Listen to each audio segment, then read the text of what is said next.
ଛୋଟ ବେଳରୁ ମୋ ବାପା ମୋତେ ଛାଡ଼ି ଚାଲିଗଲେ। ତାପରେ ମୋ ମା ହିଁ ମୋର ସାହା ଭରସା ଥିଲେ।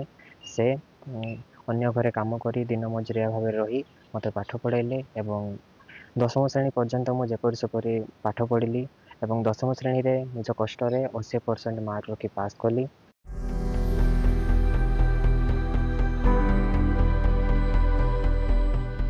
ଏ ହେଉଛନ୍ତି ଧବଳେଶ୍ୱର ପୂଜାରୀ। ଘର ନବରଙ୍ଗପୁର ତେନ୍ତୁଳି ଖୁଣ୍ଟି ଅଞ୍ଚଳର ଭତରା ସାହି। ମାତ୍ର 3 ବର୍ଷ ବୟସ ବେଳେ ବାପା କୃଷ୍ଣ ପୂଜାରୀ ଘର ଛାଡ଼ି ଅନ୍ୟ ଆଡ଼େ ଚାଲିଗଲେ। ଛୋଟ ପୁଅର ବୋଝ ପୁରା ମା କାଞ୍ଚନ ପୂଜାରୀଙ୍କ କାନ୍ଧକୁ ଗଲା।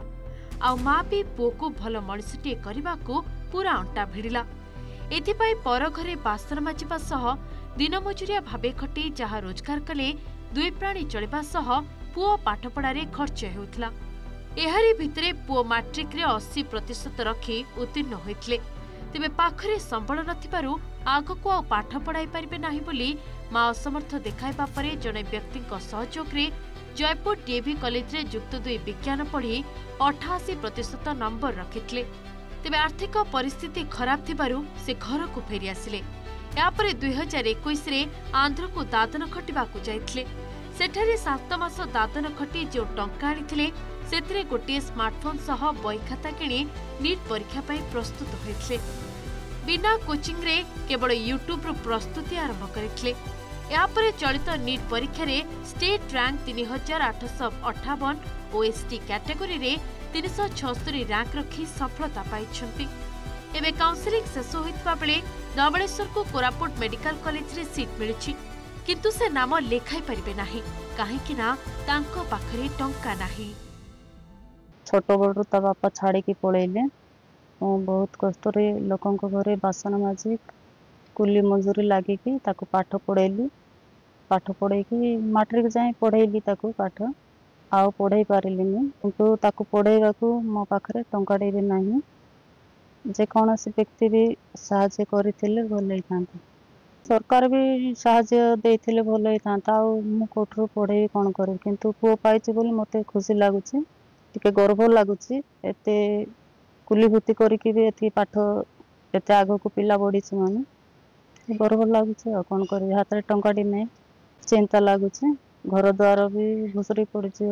ନିଟ୍ ପରୀକ୍ଷା ପାଇଁ ପ୍ରସ୍ତୁତ ହେବା ପାଇଁ ଆରମ୍ଭ କଲି। କିନ୍ତୁ ମୋ ପାଖରେ ନା ଗୋଟେ ସ୍ମାର୍ଟଫୋନ୍ ଥିଲା, ନା କିଛି ବହି ଥିଲା, ନା କୌଣସି ସହଯୋଗ। ତେଣୁ ମୁଁ ବିଶାଖାପାଟନମକୁ ଗଲି ଏବଂ ସେଠାରେ ଦିନ ମଜୁରିଆ ଭାବରେ କାମ କରି 7-8 ମାସ ରହିଲି।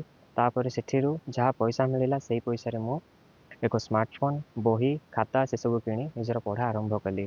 ଘରର ଅସୁବିଧାକୁ ସାମ୍ନାରେ ରଖି ମୁଁ ବେଳେବେଳେ ଭାଙ୍ଗି ପଡ଼ୁଥିଲି, ତଥାପି ହାର ମାନିଲି ନାହିଁ ଏବଂ ତୃତୀୟ ଥରରେ ମୁଁ ନିଟ୍ ପରୀକ୍ଷାଟି ପାସ୍ କଲି ଏବଂ ବର୍ତ୍ତମାନ ମୁଁ କଲେଜଟି ପାଇଅଛି ସତ, କିନ୍ତୁ କଲେଜ ଜଏନ୍ କରିବା ପାଇଁ ମୋ ପାଖରେ କୌଣସି ସମ୍ବଳ ନାହିଁ।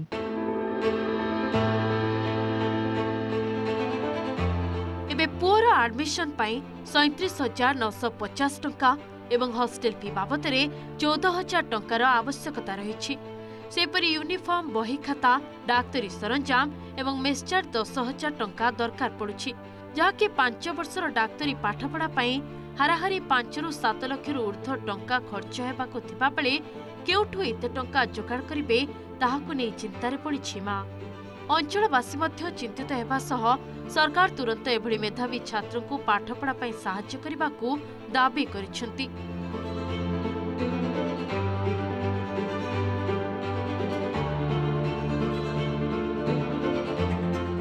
ଅନ୍ୟପଟେ ନବରଙ୍ଗପୁର ବିଧାୟକ ଗୌରୀଶଙ୍କର ମାଝୀ ଧବଳେଶ୍ୱରଙ୍କ କାହାଣୀ ଶୁଣିବା ପରେ ତାଙ୍କୁ ଘରକୁ ଡାକି ସହଯୋଗ ପାଇଁ ପ୍ରତିଶ୍ରୁତି ଦେଇଛନ୍ତି। କିଛି ବାଧକ ହବ ନାହିଁ। ସିଏ ନିଟ୍ କ୍ୱାଲିଫାଇ ପରେ ମାସେ ପୂର୍ବରୁ ମୋର ପାଖକୁ ଆସିଥିଲେ। ସିଏ ଆସିଲା ପରେ ମୁଁ ତାଙ୍କୁ ପ୍ରତିଶ୍ରୁତି ଦେଇଥିଲି ଯେ ଯାହା ଯାହା ଆବଶ୍ୟକ ଆର୍ଥିକ କ୍ଷେତ୍ରରେ ହଉ କିମ୍ବା ଯେକୌଣସି କ୍ଷେତ୍ରରେ ମଧ୍ୟ ମୁଁ ତାଙ୍କୁ ସାହାଯ୍ୟ କରିବା ପାଇଁ କହିଥିଲି। ହଁ, ସେ ତ କାଲିକୁ ଯାଉଛନ୍ତି, ଜଏନ୍ କରିକି ଆସିବ। ନିଶ୍ଚିତ ଭାବରେ ଆମେ ସବୁ ବ୍ୟବସ୍ଥା କରିବୁ। ମୁଁ ବହୁତ ଖୁସି, କାହିଁକି ଗୋଟେ ଗରିବ ପରିବାରରୁ ଆଉ ମୋର ଭତ୍ରା ସମାଜରୁ ସେ ଧବଳେଶ୍ୱର ଭାଇ ଆସିଛନ୍ତି ଆଉ ଏତେ ବଡ଼ କୃତିତ୍ୱ ହାସଲ କରୁଛନ୍ତି। ଆଉ ତାକୁ ଖାଇବାକୁ ନେଇ ପାଠ ପଢ଼ିବ କେମିତି? ଯାହାହେଲେ ମଧ୍ୟ ଗଭର୍ଣ୍ଣମେଣ୍ଟ ପକ୍ଷରୁ ସିଟ୍ ମିଳିଲେ ବି ଯାହାହେଲେ 5-7 ଲକ୍ଷ ଟଙ୍କା ଖର୍ଚ୍ଚ ହେବ। ସେଇଥିପାଇଁ ବଡ଼ ଚିନ୍ତାରେ ସେ ପଡ଼ିଛି।